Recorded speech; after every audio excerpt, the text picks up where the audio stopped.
Hi, good Hi, morning. good morning. How are you?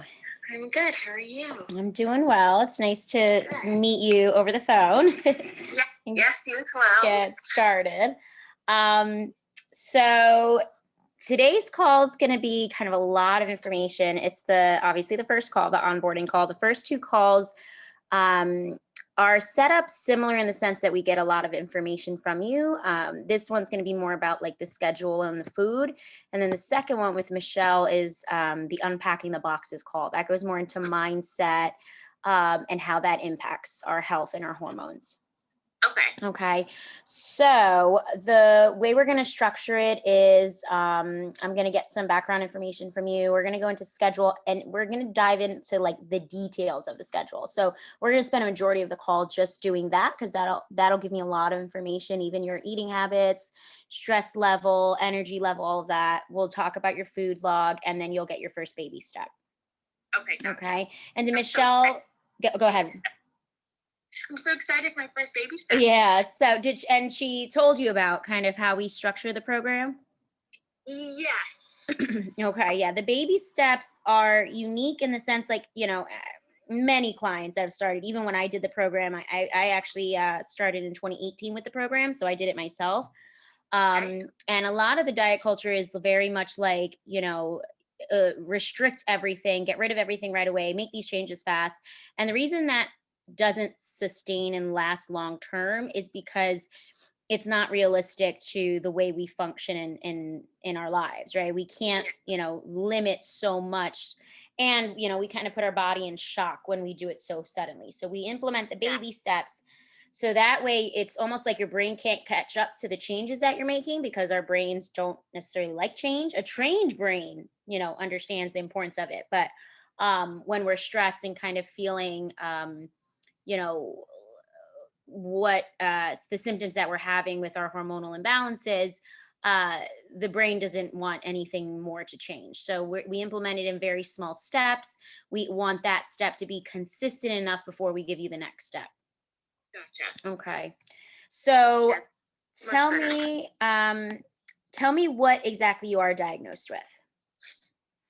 PCOS. Okay. And when were you diagnosed? Probably 10 or 11 years ago. I'm 27. I was probably 16. Years ago. So about 16 years old. Yeah. Okay. And what led to that diagnosis? So,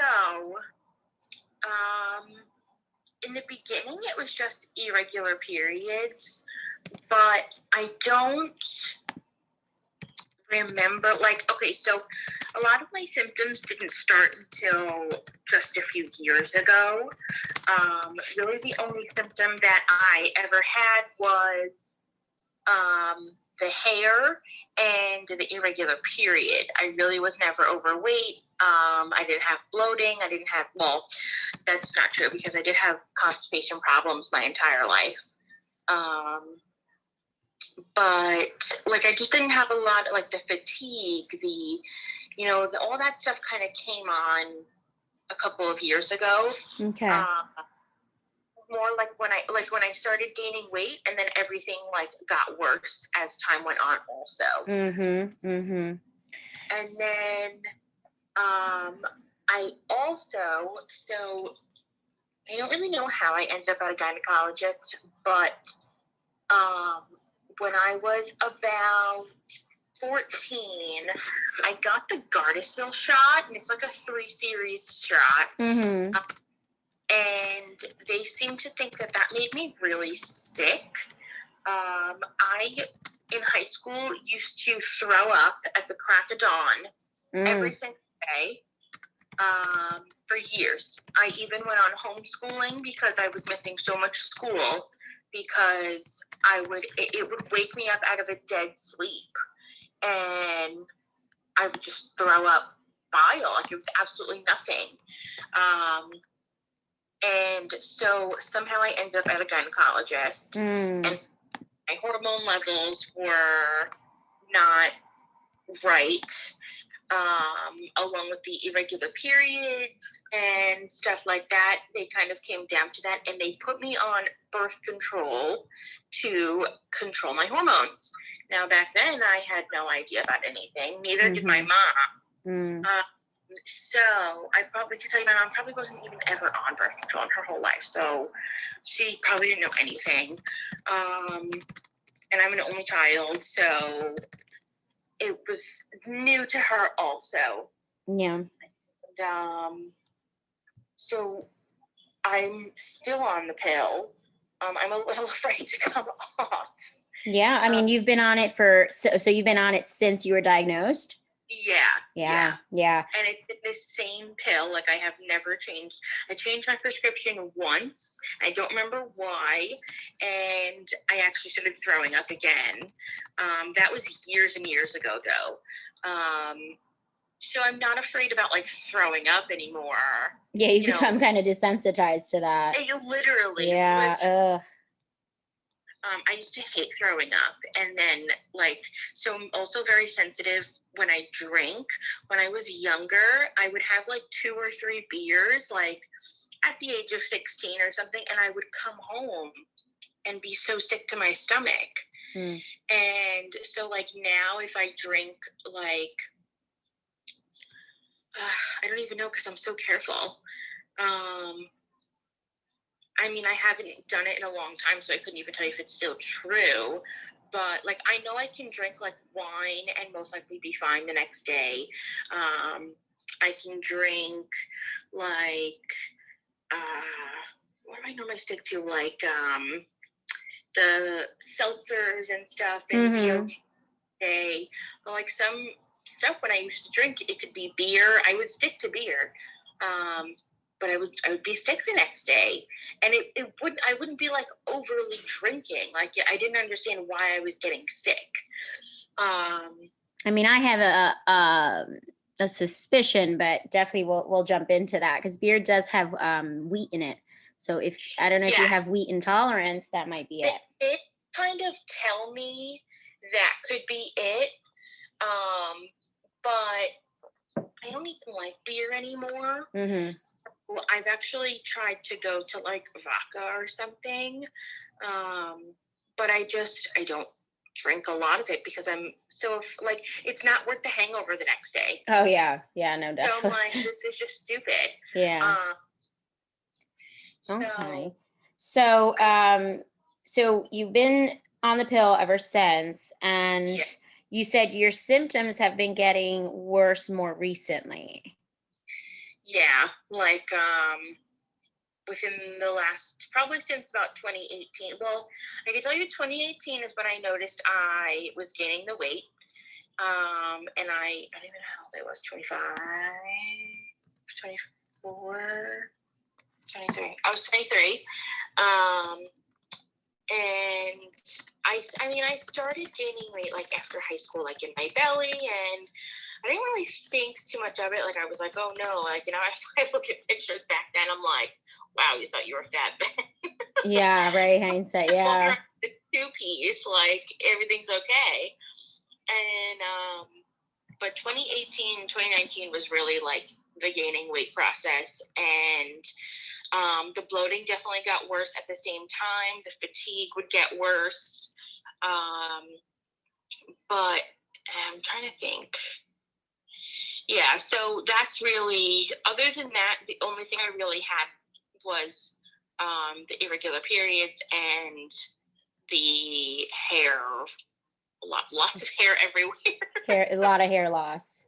Yeah. All right. So if you were to say what your top 3 worst, like, physical symptoms are, what would they be?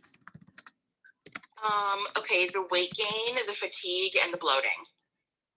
Okay, so weight gain, fatigue, and bloating.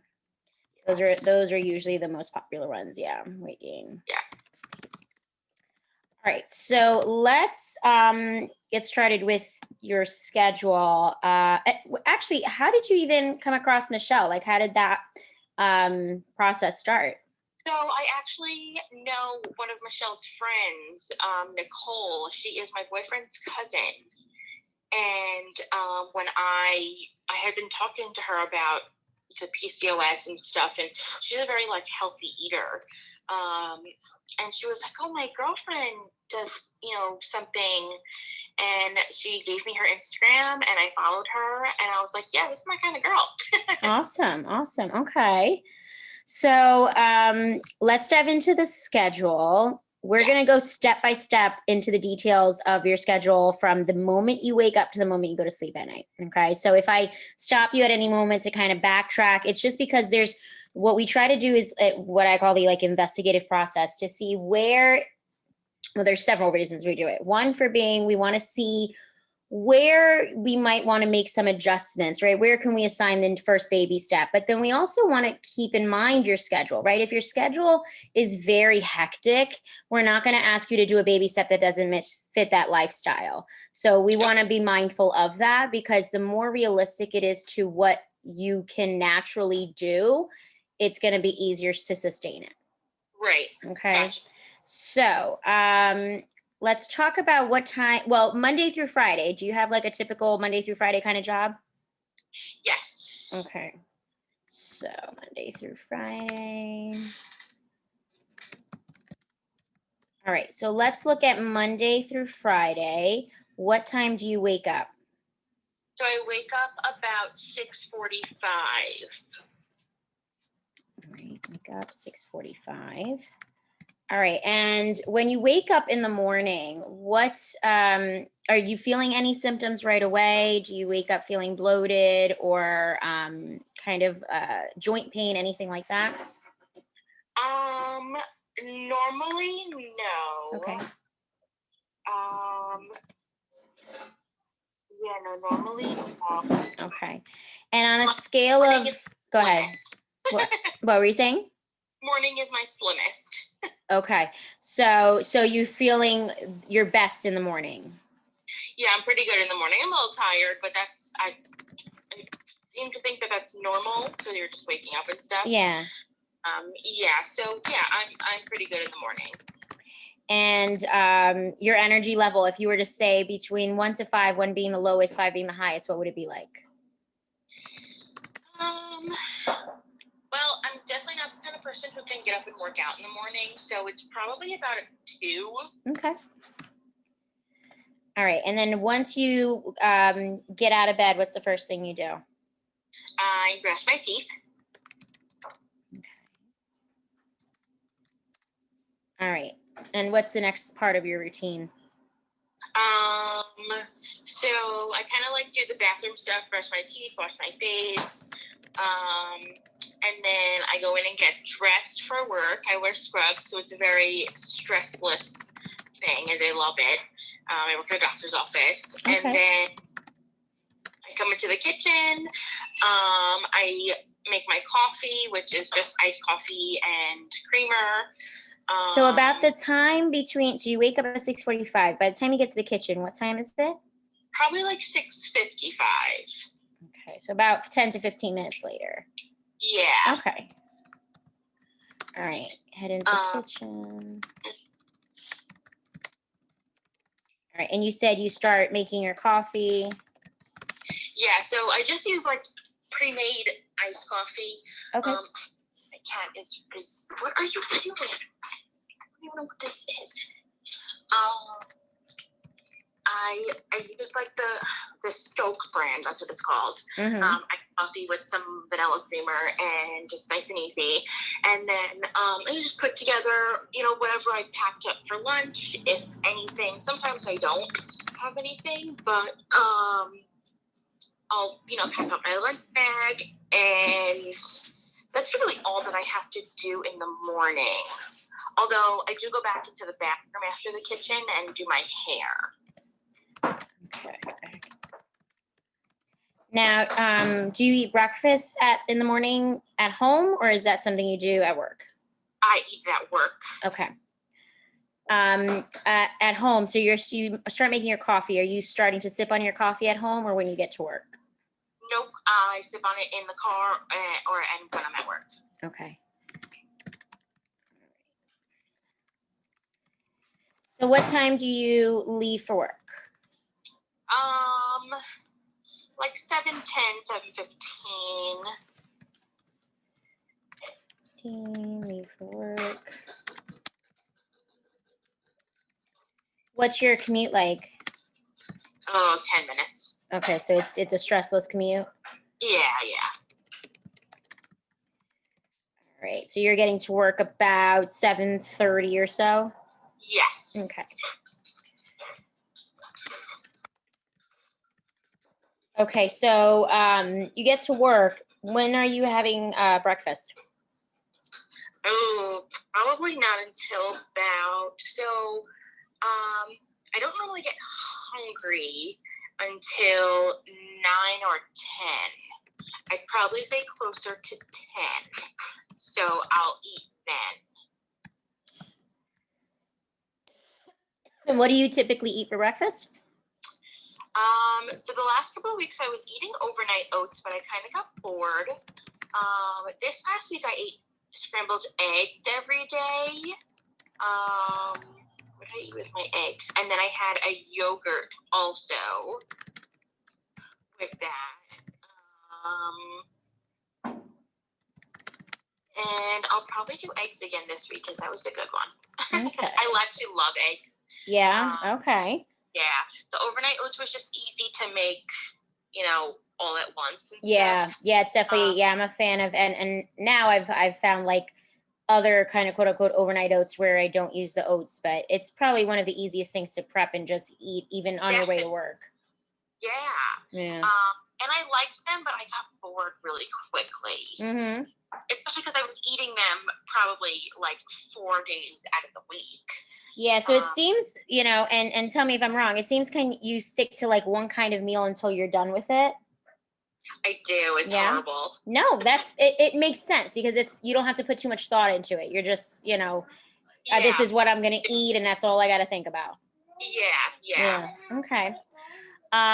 Okay, so you don't eat until 9 or 10 a.m. Are you sitting at your desk eating? Do you have to move around and like take bites and go back to what you're doing?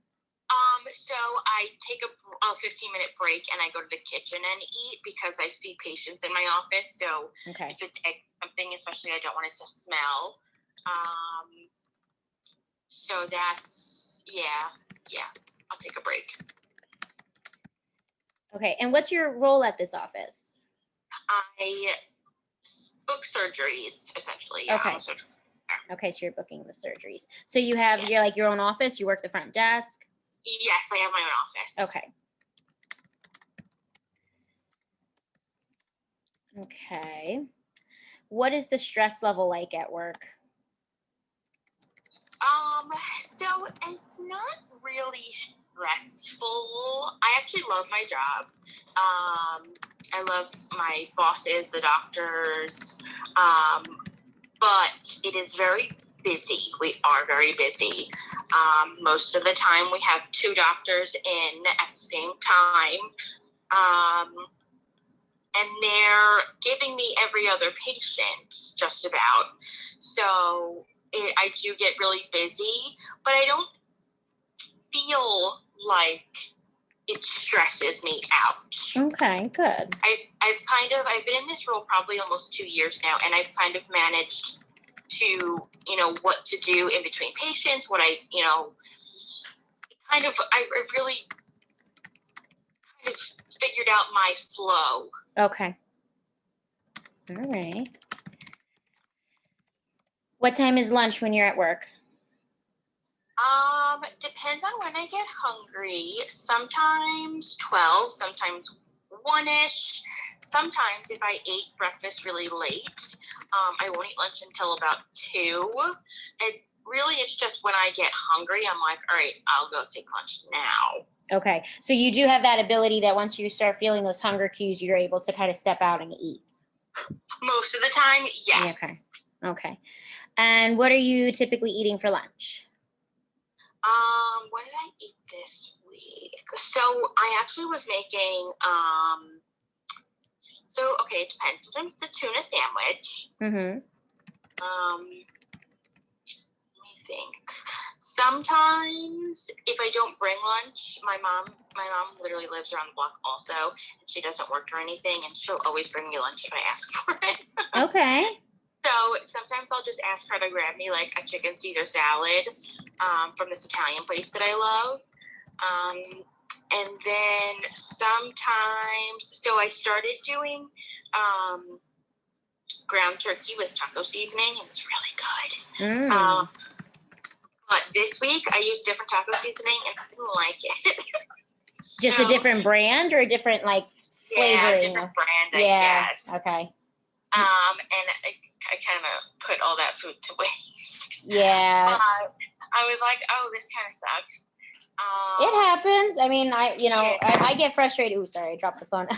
I get frustrated too when we waste food, but flavor matters. You're not going to enjoy the food if it's not tasting good. It was just like very bland. I'm like, this is not good. Yeah. I did eat it one day because it was all that I had, and it was the time that I figured out I didn't like the seasoning. So I had it one day. Sometimes we get pharmaceutical reps and we get free lunch. So like this week we had Moe's, so I kind of made myself like a little taco bowl thing. And I kind of make it easier for me that way to eat what they're giving or essentially to at least have something of what they're giving. Mm-hmm. But they gave us pizza on Thursday, and I'm like, I don't want pizza. I'm not really a pizza person, and it was just like, blech, like it's like it just makes me feel yucky sometimes. So, but it makes it easier for me. That definitely takes off a lot of stress if I don't have to figure out what I'm bringing for lunch. Spending the money to get lunch or what I'm going to buy at the grocery store and then cook it. That helps a lot. Yeah. So you feel like you have to exert a lot of mental energy when you're thinking about what to eat? Yes. Yeah. Yeah, that's like, I'm like, I don't know, like even Monday, I told you I was walking around the grocery store and I'm like, what the hell am I going to get for dinner? Like, I don't even know what to get. So when you have those moments, what do you tend to just tend to go for the comfort stuff that like, I'll just get something like convenient and simple? Yeah. I can relate. No judgment here. If I could avoid the kitchen, I really do. So luckily my husband does a lot of the cooking. But I'm just, I get it. Okay. So you eat when you're hungry around lunchtime. At least you're able to step out. And what time do you leave for work?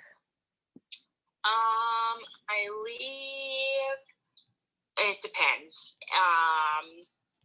So Mondays I leave around 3:30. Tuesdays are 3:30. Wednesdays I leave at 5. And is that because of the appointment scheduling? Yes. Yeah, okay. So you're going in the same time, but just those days you leave a little bit later? Yes. Got it, okay. Thursdays are my very long days. I work like 7:30. I even try to get there at like 7:15 sometimes. And I don't leave till about 6. Okay, yeah, that's a long day. Yeah. And then Fridays I leave at 2:30. So like it kind of evens out. So you have those short days. But Thursdays, which I've come accustomed to, like it doesn't bother me anymore really. Mm-hmm. But those days are. And I'll make sure I bring a snack that day. If I'm a little hungry, because I don't want to bring dinner with me. So I'll bring a snack and I'll eat it around like 5-ish. Just to hold me over until I get home for dinner. Yeah. Okay. And what do you tend to have for like a snack on those days? I try to do a vegetable. So I try to do like carrots. Mm-hmm. Carrots and ranch dressing. Last week I brought celery with cream cheese and everything but the bagel seasoning. So I'm obsessed with that. That's kind of it. I try not to go like a junk food route. I'm not going to bring chips, or I love Cheez-Its. I'm not going to bring those with me to work because if they're there, I'll eat them. Yeah, I love anything cheesy, so I understand that. Yeah. All right, so you get home on different times throughout the week. So let's talk then about routines. When you do get home, what's kind of the routine before dinner? What does that look like? So if I'm getting home early, like a Monday or a Friday, sometimes I don't come straight home. I'll make an appointment for something, like either like my eyebrow wax, or I actually see a foot specialist. I have plantar fasciitis in my foot. Mm-hmm. So I go there every other Friday. So I'll do that after work. And sometimes if I don't have anything to do, I literally come home and take a nap.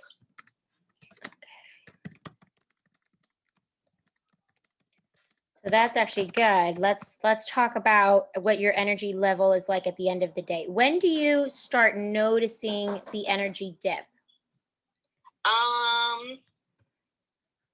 After lunch. Okay. Yeah, because if I eat breakfast, it's actually not bad, but after lunch, I'm like, all right, I'm done. Right. And is that pretty consistent? Yeah. Yeah. I mean, it's definitely common, but those are things that we could tackle. And then, what's your energy level like when you get home at the end of the day?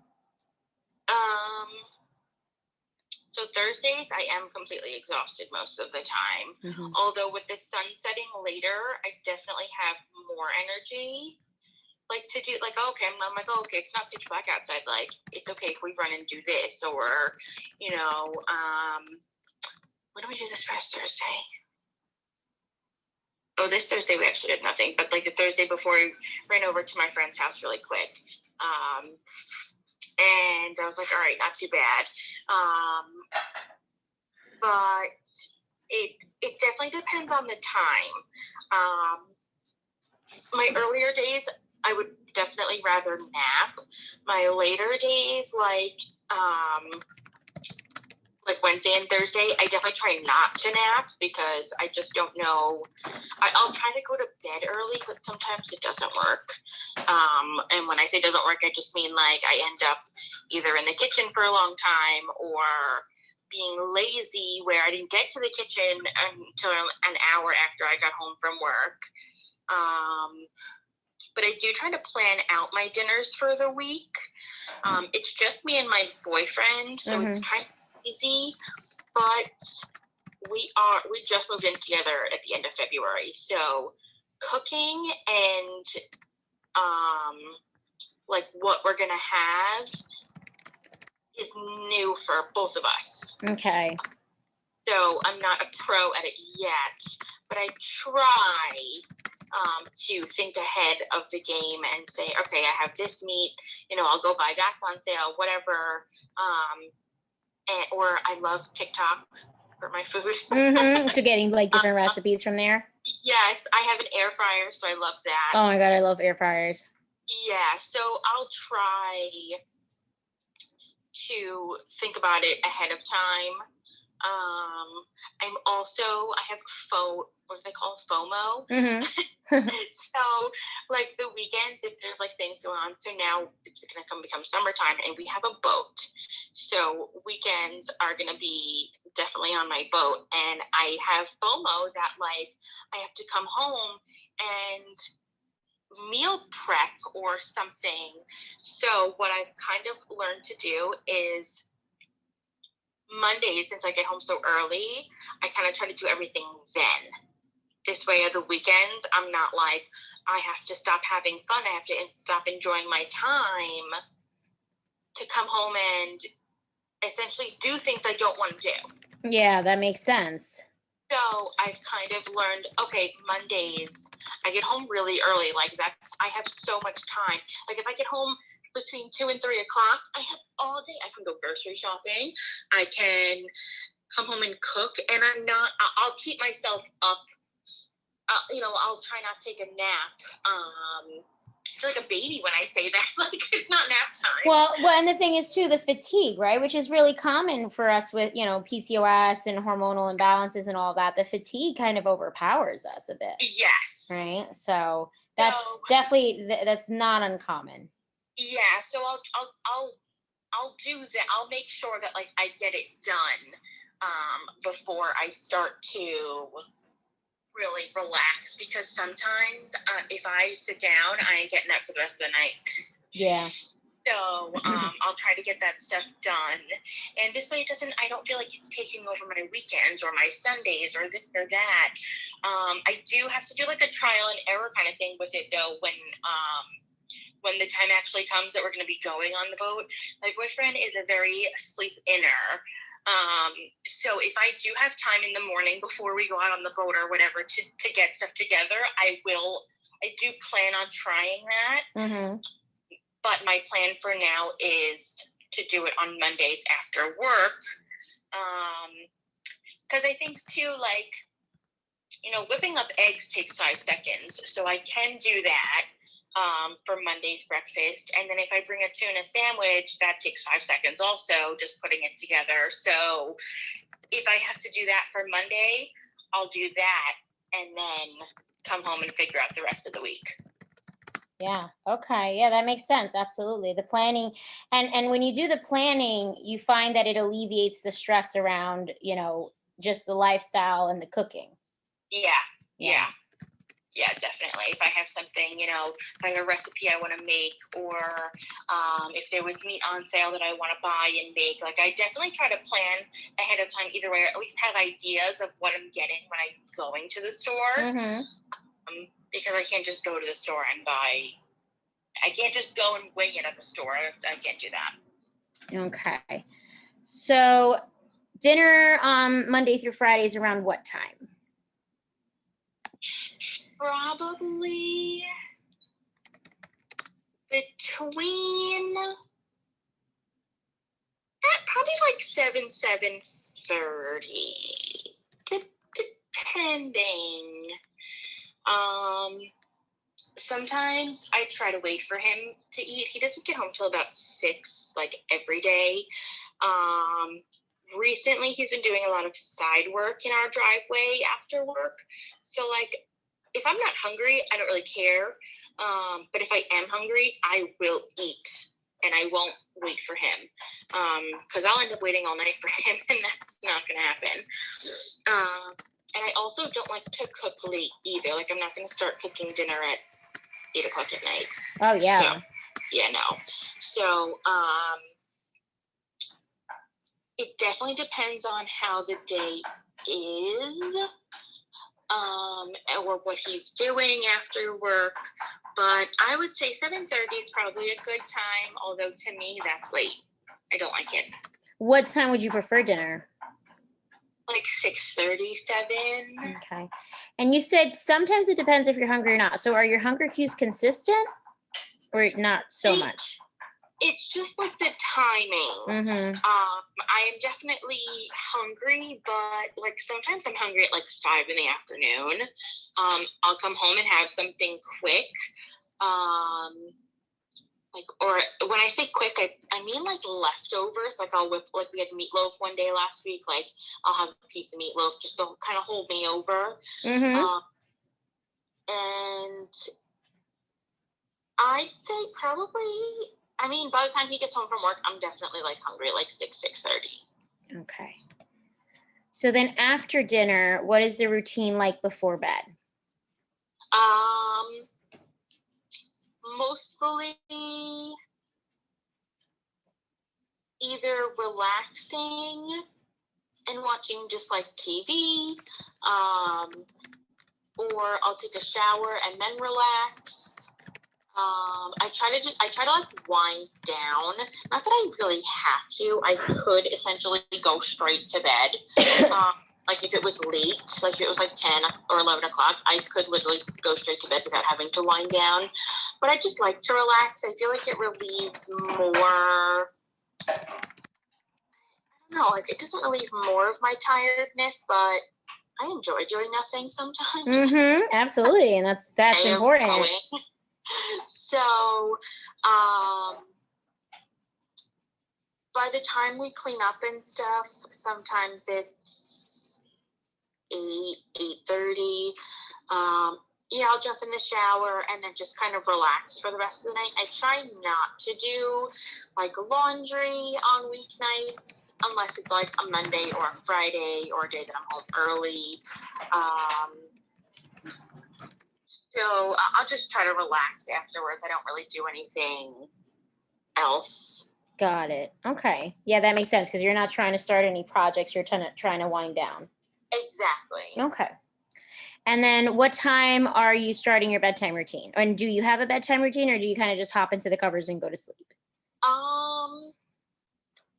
If I am doing so it depends on how I feel.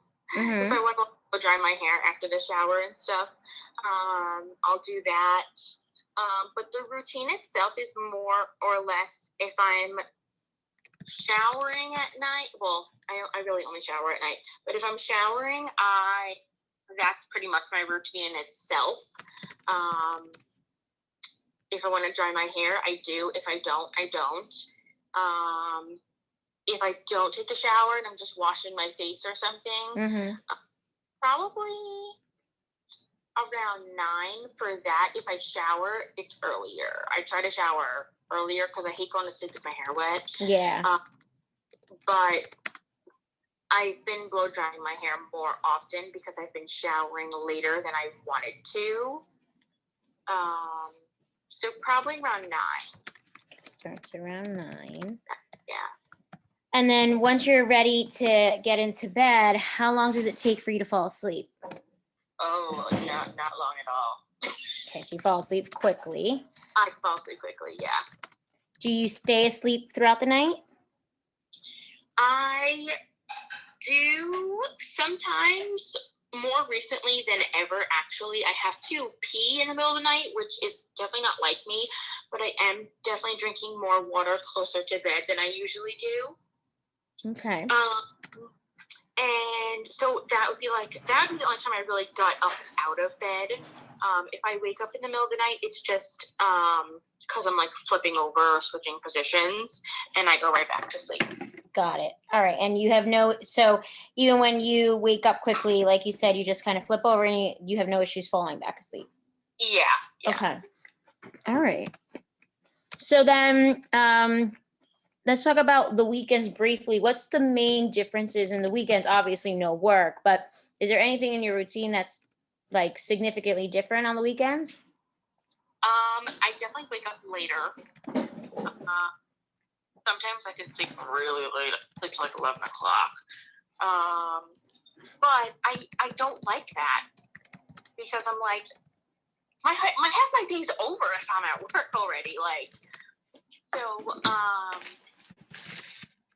it depends on what we have going on. So I try to get up and have breakfast. If I wake up really late, I'm hungry by then. Mm-hmm. Because I've already missed my breakfast time that I'm used to eating at.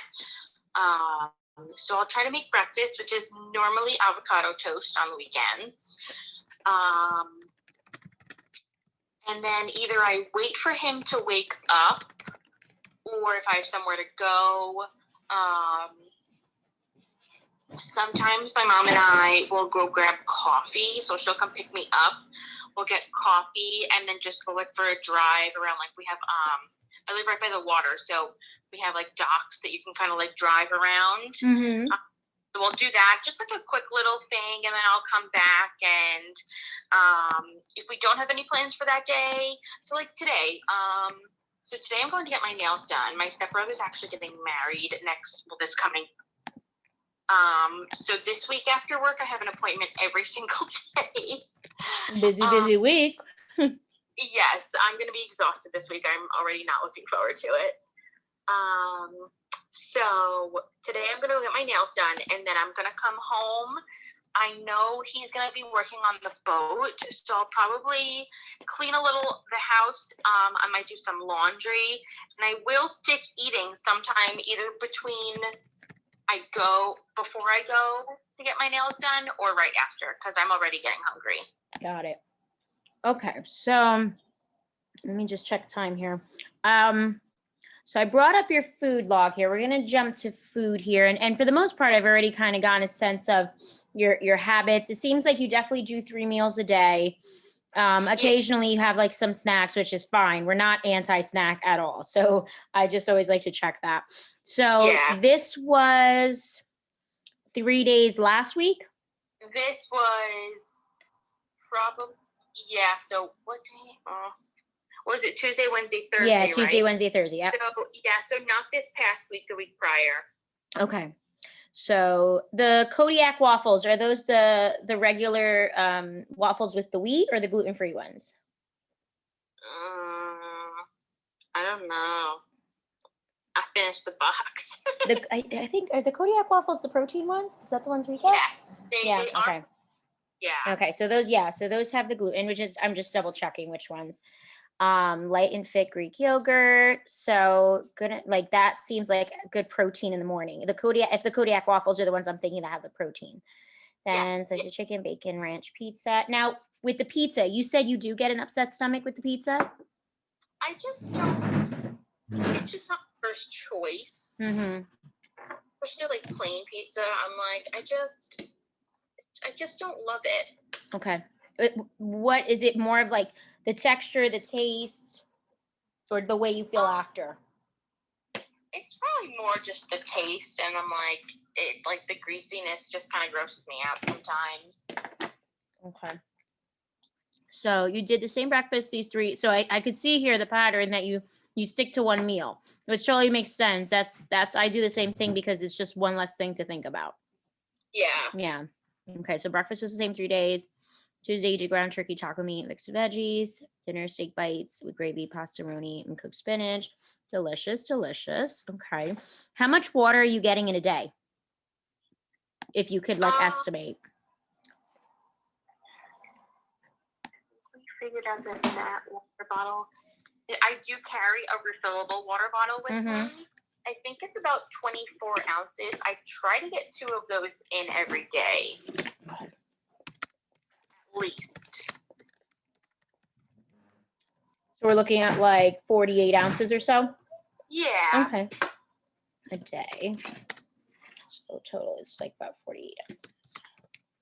Okay. And then you just have 1 cap. So the soda is regular soda and then a coffee. So are those the 2 main caffeinated beverages you have? Yes. Okay. So actually I have to put this here. So 2 24-ounce water bottles. Wrong section here. So that's 48. And then soda. So caffeine, you have about 2 caffeinated beverages? Yeah, I really don't drink more than 1 coffee a day. Okay. So quickly, if you were to tell me what's your, do you have a favorite food cuisine or food likes that you tend to go a lot for? Not really. I'm not picky. Okay. I really eat whatever. Yeah, I'm not picky. So I don't really have like a go-to. Okay. And do you have any allergies, food intolerances? Not that I know of. Okay. Okay. Any foods that make you feel extra bloated or just like you said, doesn't make you feel good when you eat it? So what did I have the other day? So I had chicken cutlets with, my mom makes it with like a wine, and I asked her to make it for me. So I had that and some rice and a couple of sips of soda, and I felt like my stomach was sticking out so bad. Okay. So I can't tell if it's gluten or if it's the sugar in like the carbs. Like, I don't really know what it is, but that kind of meal definitely makes me the most bloated. Yeah, there's definitely a lot that was in that meal. So, Yeah. and so the way we set up the program, like I said, with the baby steps, right? We're not Yeah. going to have you cut things out right away or lessen things right away. What we want to do is just start introducing you to stuff because, again, if we want it to be sustainable, it has to feel natural in a way. So typically what we go for in the program is eventually we want to work on lessening the carbs, going sugar-free, going gluten-free. I do suspect you have maybe not a gluten allergy, but gluten tolerance because I have one and I have the same issues when I have gluten. It's not immediate. It's like a delayed response that I get in my system. It also, so there's ways like people with celiac, for example, they eat gluten, they can go into like a allergy reaction, right? People that have more of an intolerance, I can eat gluten today and be okay. I can eat gluten tomorrow and be okay, but by the third day, I'm feeling it. Oh. And gluten actually stays in our system for a very long time. It could take about, I don't want to say the wrong number, but it could take at least a minimum of a week, if not more, for it to get out of your system. Wow. Yeah. So if there's an intolerance, it's going to cause an inflammation. So when you have PCOS, which causes inflammation naturally, and then you're adding something that inflames even more, it could really make the process even more challenging. Gotcha. Okay. Yeah. So what I will say with your first baby step, I'm not going to ask you to go gluten-free right away. Usually with the first baby step, we look at how many calories you're eating and make sure you're eating enough food. Looking at your food log here, let me bring it up again. You're definitely, it's not like you're not eating. There's some clients I meet that won't eat until like 3 o'clock in the afternoon, and then maybe had 2 meals that day and then did like a binge fast because they were so hungry and tired that they just ate whatever was in front of them. Yeah. You're eating consistently, you're having breakfast every morning, you're having a lunch, you're having a dinner. So and it's not low protein foods. You're having the turkey, you're having the vegetables. So I'm trying go ahead. to be healthy. Yeah. While changing all this. Can you say that again? What? Like while changing, I'm trying to change to healthier options. Right. And here's the thing, it's hard to do that when you don't know what those options are. Right. So it would be really simple for me to say, hey, I need you to go gluten-free and then hang up the phone versus, I'm going to ask you to start looking at gluten-free components to add to your meals. Right. So Kodiak, I do know, has a gluten-free line. One of the other gluten-free companies is called Birch Benders. Because when I look at your food log, it reminds me of my food. I go for stuff that is simple and I eat the same thing as much as I can until I'm over it, and then I try something new.